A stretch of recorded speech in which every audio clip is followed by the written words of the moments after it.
Live from a NASCAR bunker in Kyle's parents' basement, it's Turn the Radio Off with Mike Parsons and Kyle Bauer.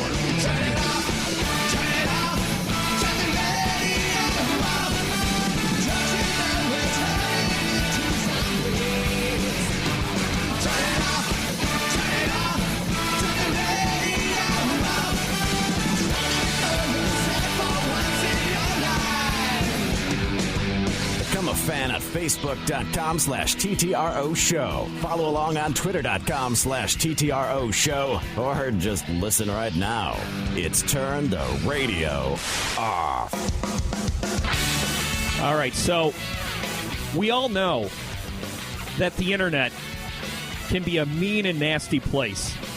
But sometimes, Kyle, just sometimes, mean and nasty and diabolically funny intersect. And nowhere was this more prevalent than, I guess at the end of the month, Scott Stapp from Creed. You know, the guy, Herman never made it as a wise. You know, that guy? That second was Nickel, but you know what I'm talking about. Right. The lead singer of Creed, I guess he's going on tour. He's playing the Machine Shop in Flint at the end of the month, which, as far as I know, I've never been to the Machine Shop in Flint, but from all accounts, it's a legitimate concert venue. I mean, it's very legitimate. It's probably Flint's most famous. I'll say their most famous venue, that at least that I can think of that I know of. Yeah, I would imagine that if you're in a band, up and coming, playing the Machine Shop is it's a plateau that you aspire to. A lot of indie bands have played there, but a lot of metal and punk bands have played there and got their name there. It's been around forever. It's a very popular venue. Well, I guess Scott Stapp or whoever runs Scott Stapp's Facebook page made an event for the show at the Machine Shop, and it's since been taken down because it was a bunch of people trolling. But, Kyle? A lot of people in my friend feed were trolling, too. I was seeing a lot of this firsthand. Well, I got to say, to me, Scott Stapp is a tragic figure. I feel kind of bad for the guy. A couple years ago, he put out those weird, ranting YouTube videos about people coming to get him. But some of the stuff that was written on that page was so funny. I rarely ever sit there and genuinely laugh out loud when I'm on the computer. It really should be LQM, laughing quietly to myself. I was busted out laughing. And unfortunately, the page has been taken down. But my favorite post is somebody screenshotted the next night's event in Toledo. And it took place at an indoor go-kart track. And it said, for those who can't make it to the Flint show, don't worry. The next night he's playing in an indoor go-kart track. And somebody asked, "Will there be batting cages?" And to me, that was the funniest thing that I mean, poor Scott Stapp. But I'm just imagining Scott Stapp, trying to revive his career, giving it his all, while you got 12-year-olds going around on go-karts, and you got the softball guy taking some swings, staying sharp for the spring. I was conflicted on this because I know, like I said, I know a lot of folks. I saw it firsthand. This stuff was showing up in my feed because people I'm friends with were doing the trolling, friends with on Facebook. Right. But I know these people in person. I know these people personally, or at least I've run into them personally before. And they're not too far off from Scott Stapp themselves as far as trashiness goes. Right. They're just a different kind of trashy. And they're mostly, what's the word? Just, obscure. They're mostly dank, obscure. Yeah, it's just dank hipster trash. Right. Is the best way that I can describe these people. And, they're getting a kick out of it. They're getting their ironic late 90s fix while at the same time dragging down one of its icons. And it's... so I was conflicted because I saw some hypocrisy on it. I'm like, a lot of these folks, if they saw some of the events that you DJ, right, they would be trying to take down that Facebook page too and be trolling that too. It goes both ways. Right, and the only reason they're not being trolled is because they never actually attained the level of success that Scott Stapp once upon a time attained. But at the same time, Creed is awful. Scott Stapp is awful. Most Creed and Scott Stapp fans. Which, by the way, what's a Scott Stapp fan? Because you got to think, there are Creed fans who are so into Creed. Like, one of my favorite bands was Early November. Right. So whatever half-assed project their lead singer Ace Enders put out to keep himself from going into bankruptcy, I would listen to, and I'd go see a couple shows because I supported the band that much. By proxy, I supported him. Who are these people who feel so spiritually indebted to Creed and Scott Stapp that they have to go to the machine shop in Flint to see him? So I don't know. I'm kind of right on the fence about this one. I saw some hypocrisy in it at the same time. Some of it was really funny, though. Some of it was really funny, really do. It was very witty and well written, a lot of it. And one of the people who I saw posting on there posted in the posted on the event page, like just a picture of like a foggy playground, like a elementary school playground, and it was foggy. And he said, "I hope we get a vape cloud going this strong at the Scott Stapp show." Well, it was like something along those lines, and that was pretty funny. So some of it was really good. Well, yes. and one of the posts I saw that was sort of the top said, "Is anyone going to this non-ironically?" But I say the same thing that I say about Creed, that I say about Limp Bizkit and Nickelback, okay? They're the butt of a lot of jokes, but all three of these bands have sold a lot of records. They've played a lot of arenas. You know, for the fact that nobody admits to liking them, there sure is a hell of a lot of people listening to them. Fred Durst has gotten laid a lot. And if you look at that, there had to be some reason, and that reason was his music. Whether it was valid, whether it stood the test of time, no. At one point, millions of people loved that shit. You can't tell me with a straight face that you don't occasionally have a Limp Bizkit song pop up into your head. People of a certain age, you can call it an affliction or whatever, but people of a certain age, they will occasionally have a Limp Bizkit song pop in their head. I know I'm not the only one. Well, you know what?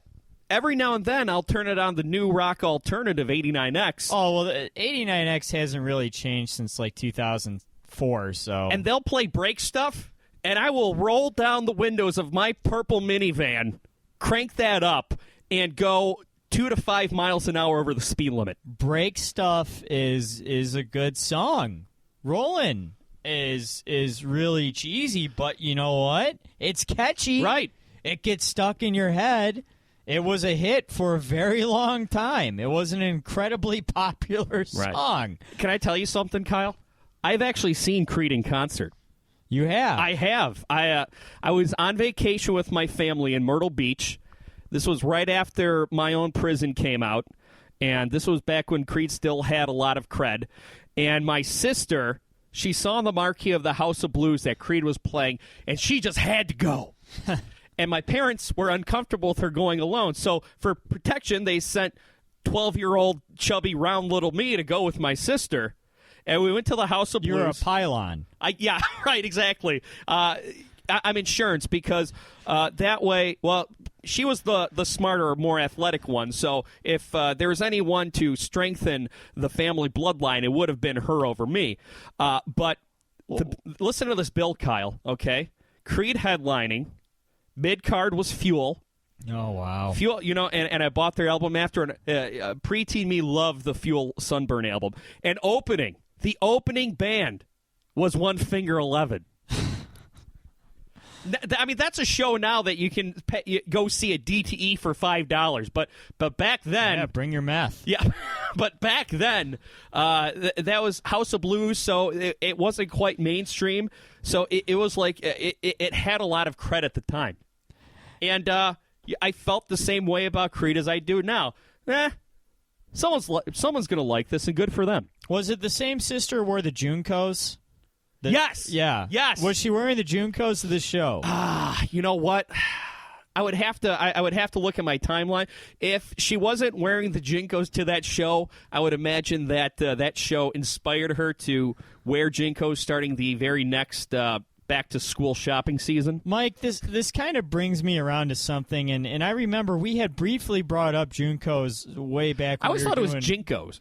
Junkos, JNCOS. Sure. I never cared. Well, it's funny because when my sister wore Jinkos, their claim to fame is that the legs were as big as the waist. Yeah. And I asked her, because, when you're a kid and you see your older siblings trying to find their identity, what you want to do is you want to bring them down. So I was like, hey, Rachel, that's her name, you think you're really cool, but guess what? You're not. Why are you wearing Jinkos? Those look stupid. And she said, because they're comfortable. I said, so are sweatpants.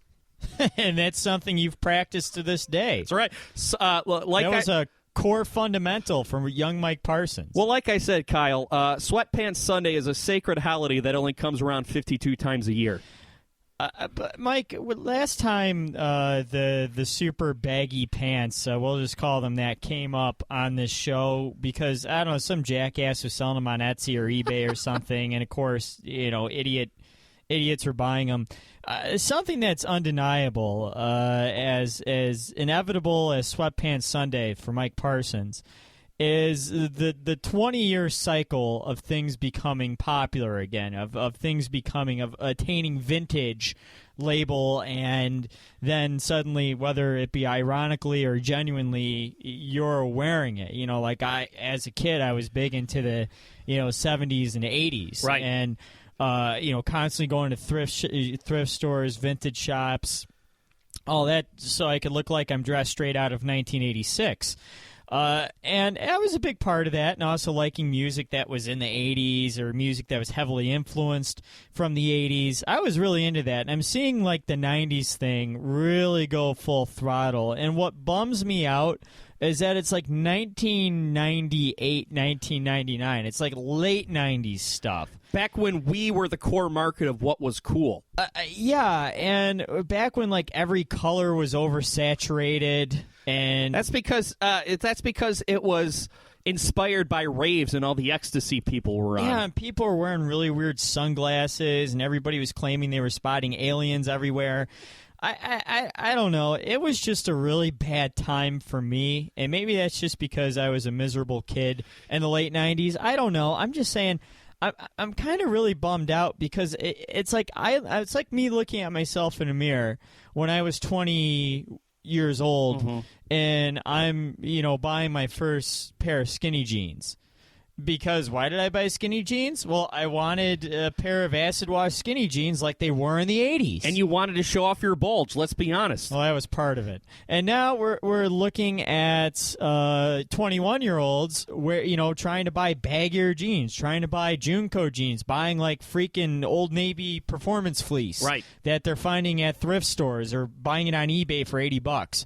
I'm seeing this all kind of rotate, and it's like looking in a mirror, and I'm really thinking, wow, I was a jackass. Yeah. Because I look at these kids now, and again, maybe it's my disdain for this era that they're trying to replicate, because I really did have disdain for it.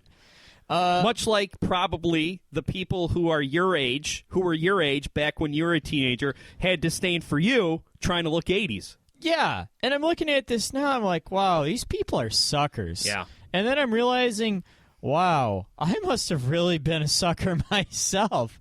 Really must have been a sucker. I still love skinny jeans. Yeah. Don't get it twisted. No. I mean, they're not as skinny as they used to It's be. easy, and you don't want to get it twisted in skinny jeans.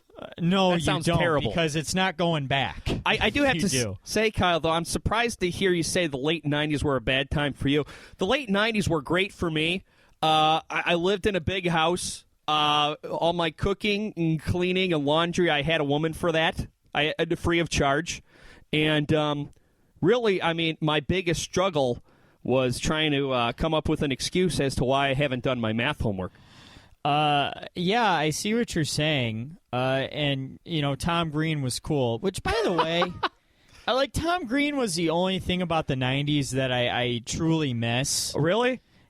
Well, it's weird because if Tom Green I miss not paying bills. That's what I miss about the 90s. If Tom Green were to be relaunched today, I don't know if I would find him as funny as I did back then. Probably not. Yet at the same time, I miss him, and that was like something I was really into back then. You miss what he represents. And fortunately or unfortunately, he was quite formative in my sense of humor as a teenager.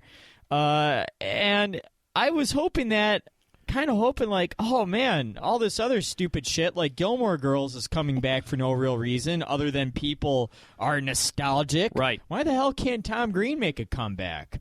Well, I'm sure he's trying. I'm sure he's trying. Maybe he'll go on tour with Scott Stapp. He's been trying since 2001. And it just hasn't worked out. Hasn't he burned down like every bridge in his life? Well, the problem with him is that he seems to have like he was really a dick. Yeah. Like he was really right. Like that wasn't some TV persona. Right. Like when he really was that much of a jackass. Right. Like when you watched what he put was Glenn Humplick. What he put poor Glenn Humplick through. Who has a very good podcast now, by the way. Even now, even back at the age of 13, I said to myself, this has got to be fake for TV. And it turns out it wasn't. It wasn't. No, and Glenn and Phil Giroux and Derek Harvey and all the other folks who were sidekicks on that show don't really keep in regular touch with Tom, and they don't really like to talk about the show. Good. You know what? It was somewhat scarring for them. Glenn Humplick, love yourself. It's Turn the Radio Off on the internet. Less rock, more talk. Turn the radio off. Become a fan at peoplehatemypodcast.com.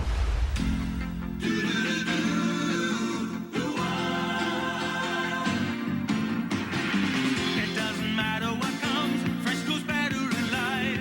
With Mentos fresh and full of life. Nothing gets to you, staying fresh, staying cool. With Mentos fresh and full of life. Fresh goes better, Mentos fresh day. Fresh goes better with Mentos fresh and full of life. Mentos, the fresh maker. Now, what'll it be, sweetheart? Let me guess. An ice cold Pepsi. I wouldn't want to hear one of those crazy voices of yours, huh? Honey, you ain't heard nothing yet. Hit it, fellas. The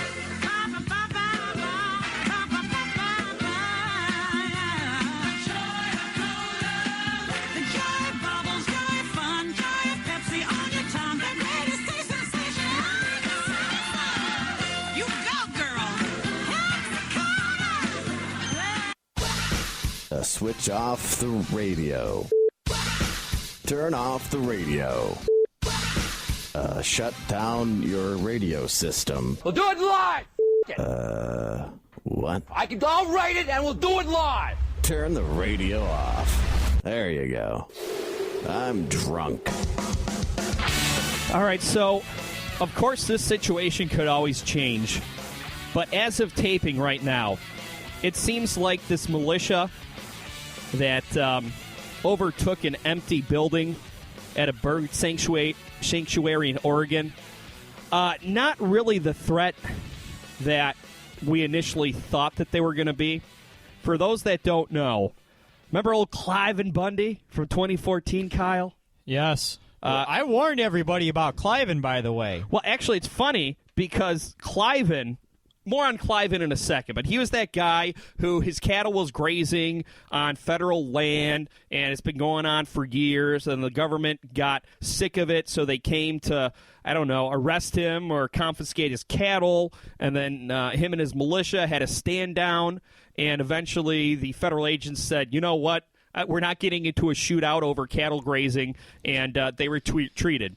A lot of people hailed Cliven Bundy as a hero. For a second, I thought it was kind of cool what he did, and then he came out with that video where he's talking about how the Negro is still a slave to welfare, which it's always great hearing white guys talking about, how oppressive they think the welfare state is for black folks. But that's beside the point. 2 years later, old Cliven Bundy's son, Ammon Bundy, were in Oregon. They were protesting a jail sentence of two ranchers who they were charged with arson on federal land. The ranchers, was it the Hammonds or the Drummonds? Let me just make sure I get their name right. I keep going between the Hatfields and the McCoys? The Hammonds. Okay, so the Hammers, they're ranchers in Oregon. And they were busted setting fire to some land that was adjacent to them that was federally protected land. They said that they were doing a controlled burn to get rid of invasive species. The government said that they were poaching on the land, and they set fire to cover up the evidence. They served some time in jail, somewhere between 3 months and a year, and then under some terrorist loophole in federal law, they were resentenced. Which to me that sounds like double jeopardy, but it's nothing to raid a federal building about. So over the weekend there was a peaceful protest in Oregon, and then after a couple hundred armed militia members, they went to a deserted building at a bird sanctuary in some state park in Oregon, and they are occupying it. And I remember over the weekend, people were saying this is domestic terrorism. What's going to happen? And there's this one guy who seems totally out of his skull, John Ritzheimer. He's you know what's all the rage this year, Kyle? Are those monologues that people do on their camera phone in the front seat of their car. I see about 7 of those all over the place. Thankfully, those are rarely ever in my feed. Well, they're coming. I'm warning you about that right now. It's coming. This guy... They're among my favorite, though. When I do see one, I do enjoy it. Just because of how audacious it is. Right. And everyone... They do these long pauses, and they... Yeah, Mike Rowe does this. Does he? Going back to last week's episode. You know what? I bet you Mike Rowe's in Oregon right now with these guys. He probably is. This guy, John Ritzheimer, it's pretty much a goodbye video to his family because he sees a armed standoff with the government. So he says he's thinking that he's going to go down in a hail of gunfire. And I have a feeling there's a part of him that's so bummed that the feds don't even really seem to care about this because it's a building that they weren't even using. On top of that, they tweeted out that they need people to send them supplies via U.S. mail. What kind of militia anarchists are these guys if they want you to send them supplies through U.S. mail? And the government, they just cut power to the building because they're going to freeze them out. The sheriff of the county that they're occupying sounds really annoyed, but I think that there's 2 schools of thoughts. One, that they're domestic terrorists, and 2, that they're patriots. They're we the people patriots. And honestly, I think that they're a bunch of grown-up children. Remember when you were a kid, Kyle, you went over to your friend's house, and your friend's mom made you play with his sisters and her friends, and you got all pissed off, so you decided to go up into the tree fort and say no girls allowed? Right. That's what I imagine with this. Mike, you hit it on the head, and a lot of folks, including myself, when this story first broke, I was thinking, oh, geez, these nut jobs are actually putting a plan into action, which isn't something that commonly happens. Other than the standoff in Nevada a couple years ago, you don't really see this very much. And then, of course, there was also all the militias who acted as security around in Texas and stuff in front of Muslims. You know what? Excuse me. I'm going a little bit off track here. Let me hit the reset button. Okay. 5, 4, 3, 2, 1. I'm not editing this out, by the way. Okay, go ahead. You didn't have to. Okay. This is really stupid. There. Thank you for being more. Well, here's the thing too. There's actually militia members out here who are denouncing these guys because they're saying, "Hey, you guys are really playing into the militia stereotype." The Hammond family said, "Look, guys, we appreciate the support, but this isn't all necessary." Even old Cliven Bundy said that this wasn't the way that he was going to do it. And this John Rich... He was going to put out another video about the Negro, and that was going to solve everything. Exactly. Someone's got to say these racist things. But this Ritzmeier guy, he's a real nut. I guess he was on his way to Michigan to arrest Debbie Stabenow for treason for signing the Iran deal or whatever. And one of the higher-ups of the Michigan militia said, hey, we'll take care of our own government officials if they get out of line. You stay the hell out of Michigan, you whack job. So even the militias are saying, these guys are stupid and crazy. Yeah, and Michigan does have a couple prominent militias. There is the Hutari, who was broken up a couple years ago because they got busted planning that attack on a state police precinct. Oh, really? There was also the Michigan Militia, which has been quite notorious over the years. One of the bigger militias in the U.S. Actually, they might be the biggest, but I can't confirm that right now. The point, though, is at first I was a little bit nervous about this, and I was thinking, okay, yeah, maybe this is a militia that's going to put an attack into action. And I had a lot of my whiny liberal brethren saying, these are terrorists. You're just not calling them terrorists because they're white people. Right. And you saw a whole bunch of op-eds from Slade and Mike and right. and Vox or whatever, Vo or however the hell you pronounce that piece of hot garbage that Ezra Klein got paid $8 million to create. But the point is they are babies. They're just man babies. Right. And they're whining, and they're inadequate people. They're inadequate humans. That's why they have their, not just a gun to protect their family, but they have a whole cabinet full of assault rifles, a whole room full of assault rifles, a whole vault full of assault rifles. That's why they drive oversized trucks and they go 95 in the left lane and run you off to the shoulder when you try to merge. These people are nothing but piss babies, bullies. Well, and in a sense, yes, a militia does have a right to bear arms. A militia does have a right to stand up to the federal government if they see necessary. It's in our Constitution, sure. Cool, that's fine and good. All right, practice your rights.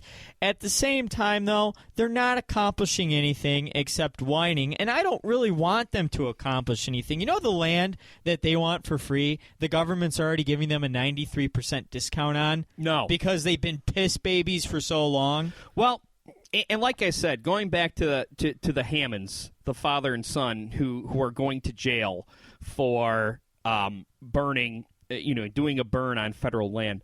Yeah, I mean, I agree to a point that if they've already served their jail term, then it's double jeopardy almost, saying, hey, you guys should serve more time. But I don't know if that's the hill that if I'm John Ritzmeier, I'm willing to die on. I'm not sure if that's the hill that I'm ready to. I'm not sure if they're going to go to federal prison, but they're probably going to get huge fines. That's not the fight that I'm willing to risk a lot on. They're just trying to get attention.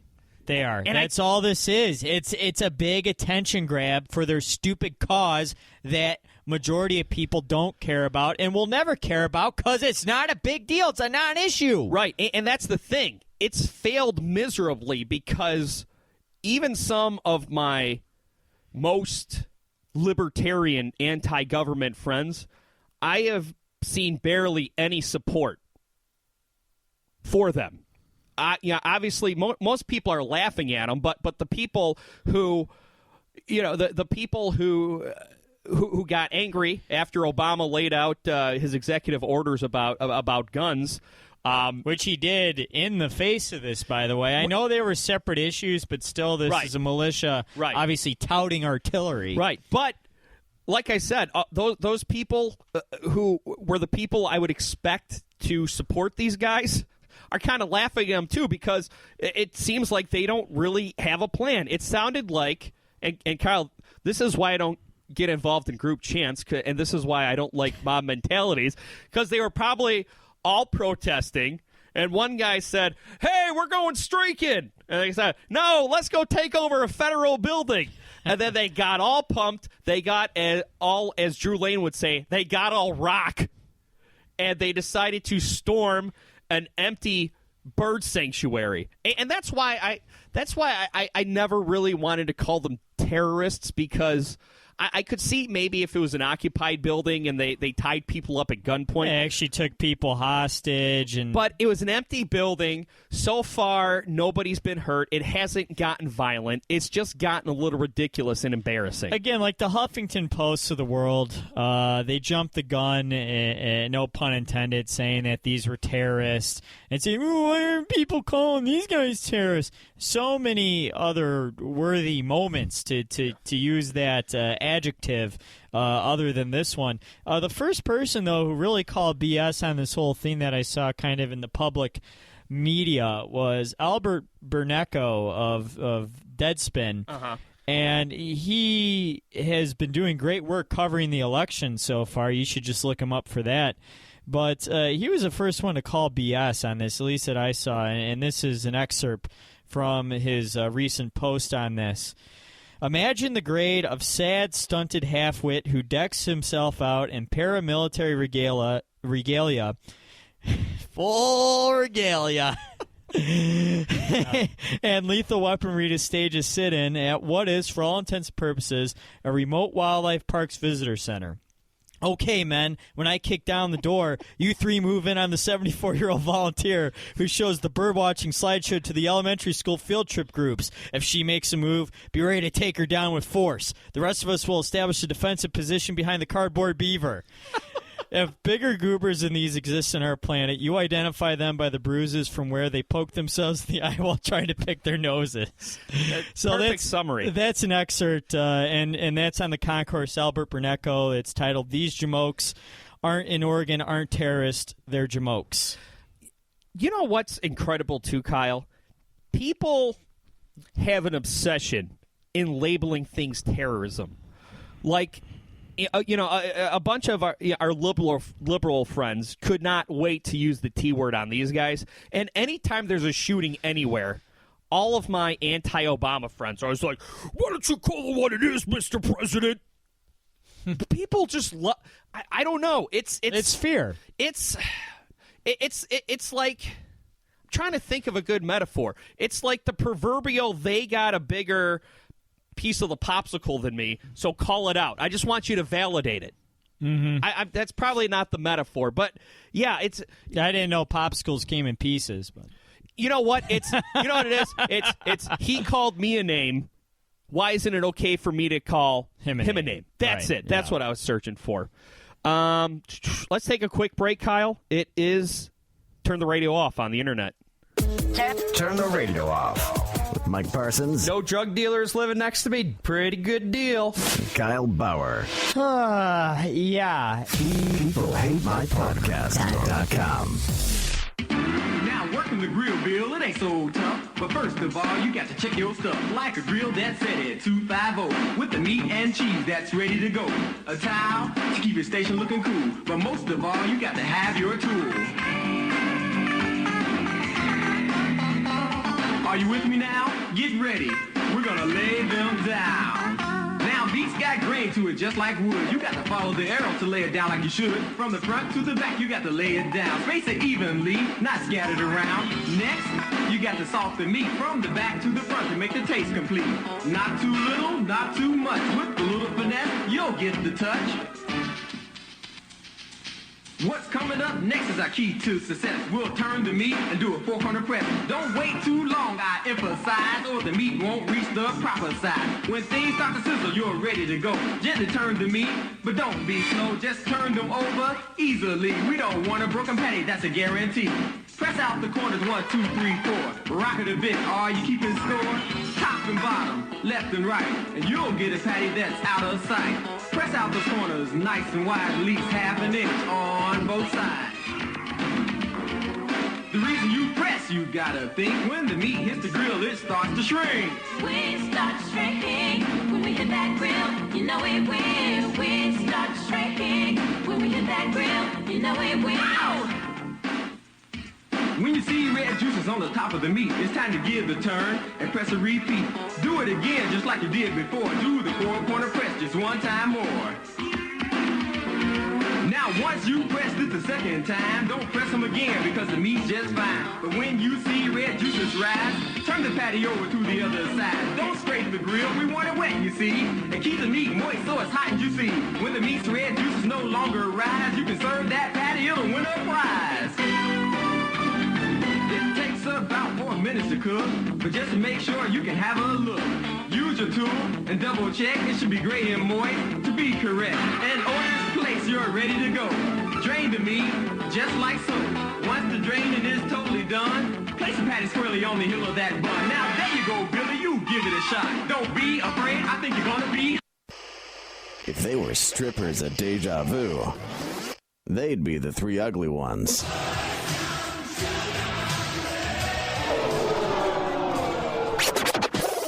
Turn the radio off. Whoa. Yeah, what's wrong? Did that get on the air? You just said whoa. Oh, geez. Sorry, I didn't know we were back on yet. Oh, that's because you don't have headphones. This is show like 35 in your basement, and I still don't have headphones. Yeah. Maybe. Remember after the first time we did the show in your basement, I'm like, yeah, I'll have headphones next week. Sorry, there's just a huge trade in the NHL. Oh. And I, just saw the headline, and I didn't think we were on the air yet. So That's okay. Cargill, Colorado. No.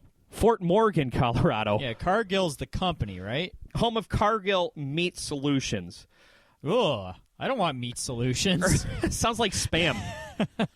Last week, over 190 Muslims were fired after walking off the job because for the past 10 years, Cargill Meat Solutions allowed them to pray at designated times to Mecca, or they were able to work their breaks around the time where you do the call to prayer. Which is good. That's good. That's fine. And then all of a sudden, out of nowhere, the company stopped letting them do that.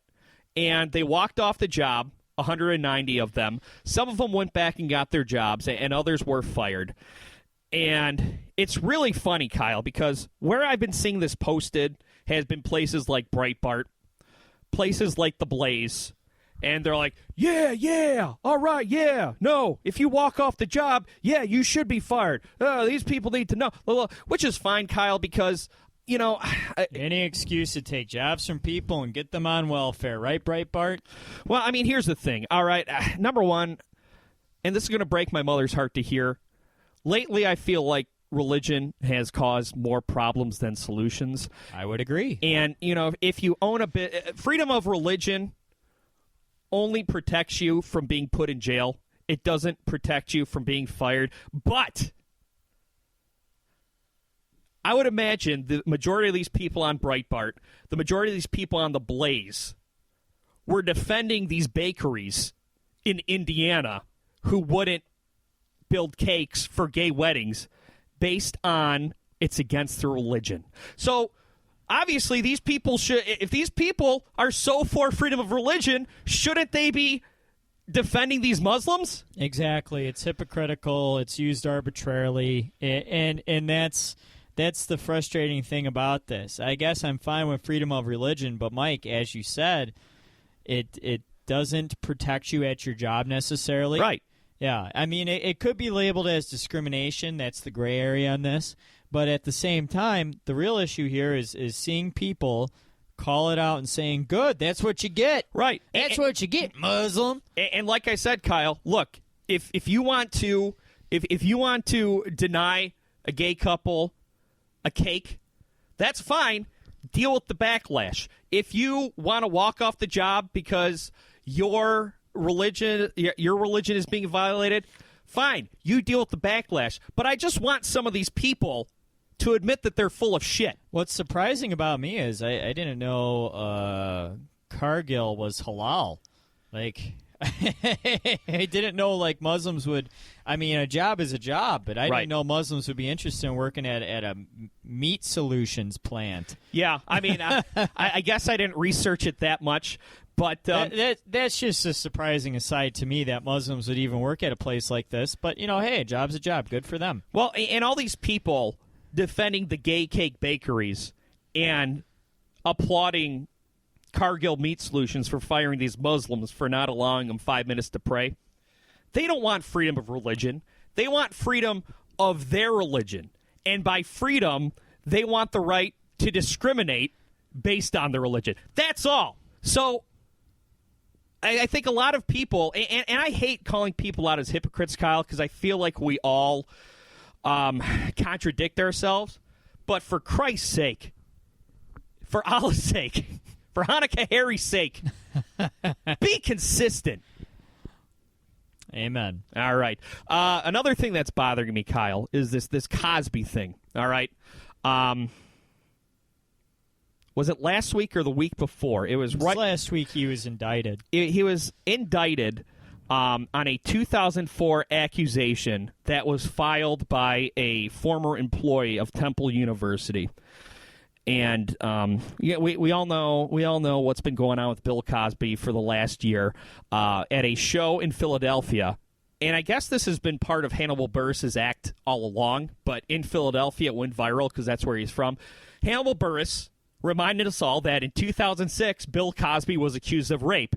And he was going off on Bill Cosby because he felt like Bill Cosby talks down to the black population and everything. And the video got out.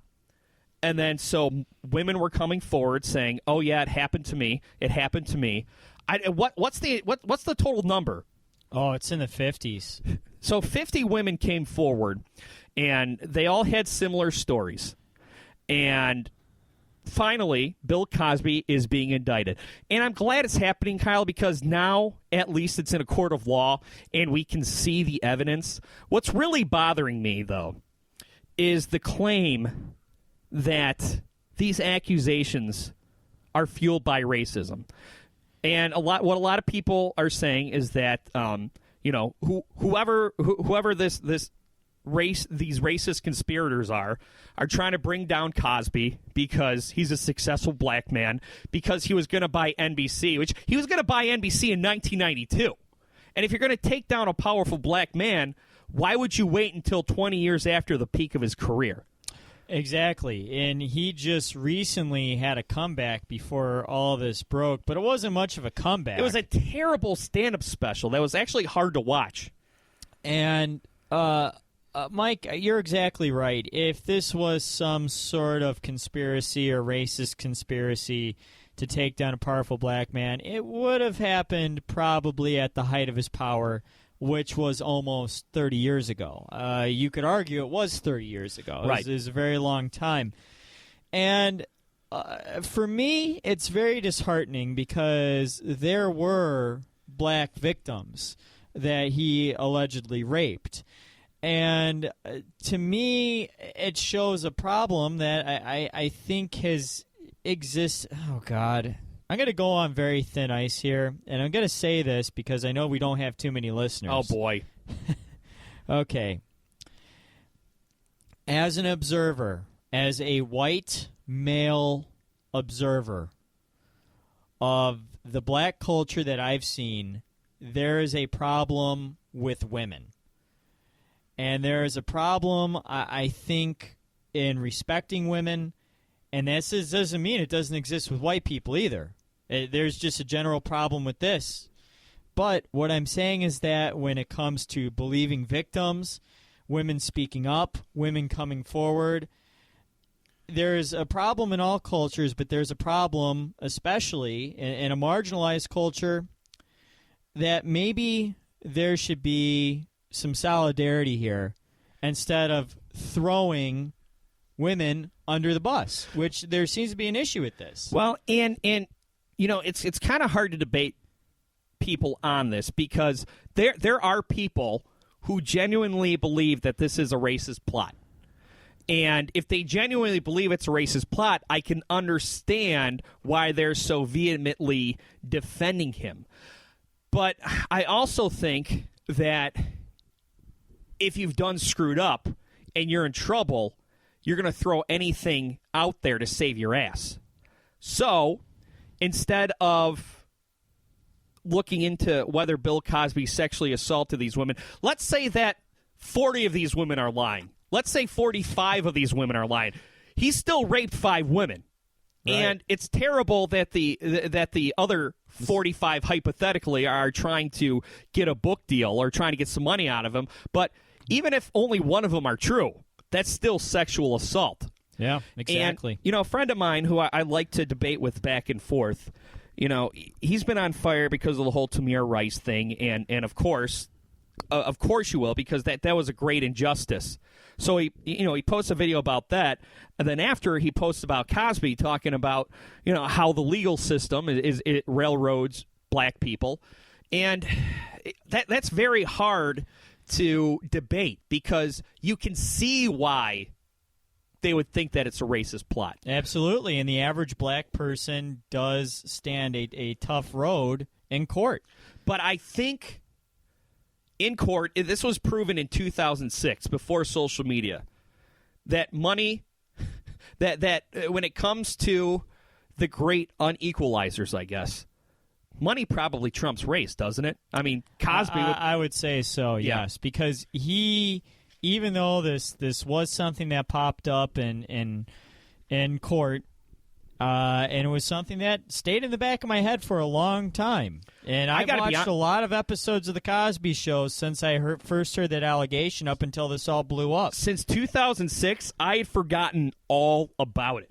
Yeah, I mean, it was in the back of my head, and I remember hearing about that. And I actually remember there was more than once where I kind of went back to look it up online and just be like, did this really happen? Because everyone carries on like it didn't happen, and I kind of carry on like it didn't happen, but it looks like it might have happened. And again, he used his power to cover up the first case. He used his power to cover this up all along.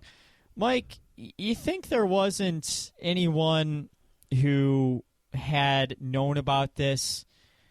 You think there wasn't one person in the world who didn't know that Cosby had this system? Maybe somebody who helped him, somebody who supplied him. Right.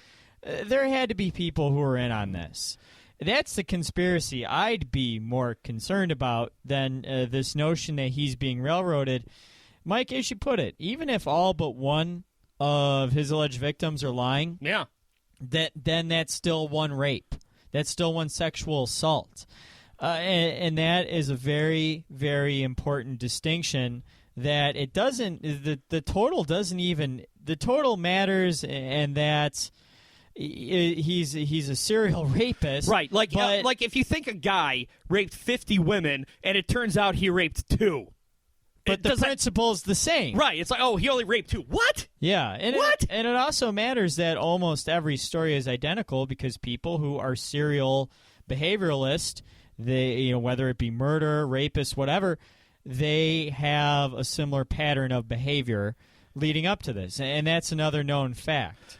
Kyle, I think you and I try really hard to see it from other people's perspectives. I think you and I have an understanding that as white males, there are certain prejudices that we've never had to face, and as hard as we try to understand, there's just certain things that we're blind to just because it's never affected us. So I think whenever somebody throws out the R word, I like to look at it long and hard. But then, think of it this way, too. Okay, a lot of people are saying, okay, well, why did all these women stay quiet? Well, I mean, I've never had anything this traumatic happen to me, but I've had traumatic experiences where someone in a position of power screwed me over. Nowhere near as bad as sexual assault, but there's someone who I felt for a second destroyed whatever fledgling broadcasting career I had. And, what happens is once you kind of get back on your feet, you just want to put it in the rearview mirror and you want to move on. People are saying, well, why don't you take this guy to court? Well, because I moved on with my life and I don't want to go through it.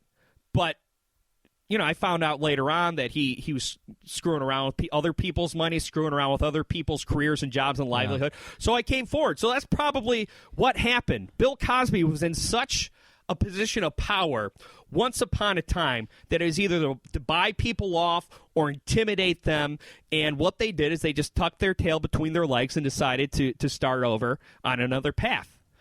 And then one woman comes out, and she's being lambasted. So, these past victims are saying, hey, that's not right. He did the same thing to me. And now 50 came out. Yeah, and then that's where the strength in numbers comes in. And Mike, another reason why, and you kind of hit on it, that with all the stress that you have to deal with when you're trying to pin someone legally, right? All the stress you have to deal with, it's even added when you have people nowhere near the resources they have. Nowhere near the resource. You also have people calling you into question, right. And then you have people saying that you're a part of some conspiracy. You know, you're being called out. You know, you're saying, oh, well, this is nothing but a racist conspiracy, or this woman just wants money, or you just want money. You're just a slut. It was consensual, and now you're saying that it wasn't. You're just trying to set him up. And then all this character stuff gets called into question. And that's why, like Patrick Kane, over the summer, he was accused of rape, and it ended up becoming a very high-profile case that never went to trial. And one of the reasons why was because a bunch of wackiness ensued with fake rape kits and all this stuff. But in the end, the alleged victim said she just wanted to be done with it, that right. Her name and her character were being dragged through the mud. She was exhausted, and she didn't want to pursue it any further. That's the way it is for most victims in sexual assault cases, in these rape cases. And for anyone questioning why it took them so long to come out, similar thing with the James Dean, which we talked about a couple weeks ago with his ex-girlfriend Stoya. It took her to kind of break the dam.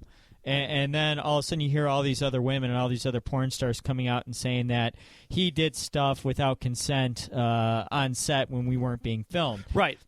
Right. And people, he probably thought he could get away with it because they're on a porno set. Yeah. So who's going to believe these quote-unquote sluts because they're consenting to have sex on camera? And it doesn't take a power structure either. Men are, in most cases, will have the upper hand in these cases, even if they're being accused and there's a mountain of evidence, because the alleged victim has to go on trial, and it's one of the toughest things to prove in court. And it's always difficult for the victim in this case, no matter who the person who did it is. And that's why a lot of times you don't see them coming out. And to reduce this to some case of racism, to reduce this to a conspiracy theory, I think is so disrespectful and so woefully misguided and so much wasted energy. It's sad. Well, I will say this, Kyle, okay? I'm glad that it's being taken into a court of law, because there's a lot of people out there that say there's no physical evidence. And I guess technically that's true. There was that deposition back from 2006 where Cosby admitted to giving Quaaludes to women he wanted to have sex with. But and that right there should have been enough to put him in jail, but he had immunity. Well, and he settled out of court. I remember when this happened, there was a story on Inside Well, Edition. I think it was a civil case anyway. I gotcha. Right. So, okay, you know what?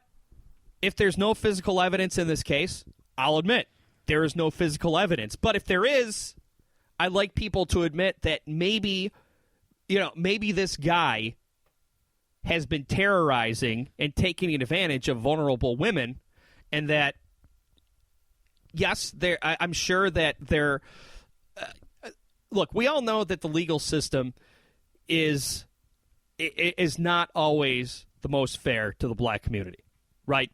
But just because it's not fair in some cases doesn't mean that Bill Cosby's not guilty. And again, I was kind of not so eloquently, but I was trying to make the point earlier, it's not good when you're pitting the welfare of women up against the welfare of a black man. You can't reduce it to that, because there are struggles out there where that energy needs to be saved and it needs to be guided in the right direction. This is not a case where you could say, oh, well, this is 55 money-hungry women trying to take down one black icon. Right. And like I said, he was trying to buy NBC in 1992. He was at the height of his career in the 90s. Why would you wait until so many years after to try to take a powerful black man down? And it's a lot for people to cope with. And, it's similar to, like, you get 9/11 truthers or you get really, any kind of conspiracy you could throw out there. Of course, there's the Sandy Hook people, all them. Point is, to almost any traumatizing news story, you're going to get people who believe in conspiracy theories because they can emotionally process the horror of what happened. The idea that the person that, especially for people in the black community, that this was their hero. This was the person who made it out, who broke ground, who was the first black lead in television. Who showed a different type of reality in a very stereotypicalized. That's the right word. Well, back in the 80s, he showed a successful, his wife a lawyer, him a doctor. Showed a successful black family in the 80s, which was something compared to, say, Good Times, wasn't what you were seeing on television, or like Sanford and Son. He did so much for the black community. I can understand how it's difficult for them to digest this. Right. But after that deposition was released, Jill Scott, who was one of the people who at first called out Cosby's alleged accusers and saying that they were lying, they were being money hungry, they were trying to go on a manhunt, she switched her tone. She said, well, after the deposition, unfortunately, I was wrong, and unfortunately, these women were victims, and this is a terrible tragedy. It's something that it's hard for people to process. It's hard for me to process. Well, Kyle, there's a big part of me that hopes that something comes out that shows that all these women were unequivocally lying.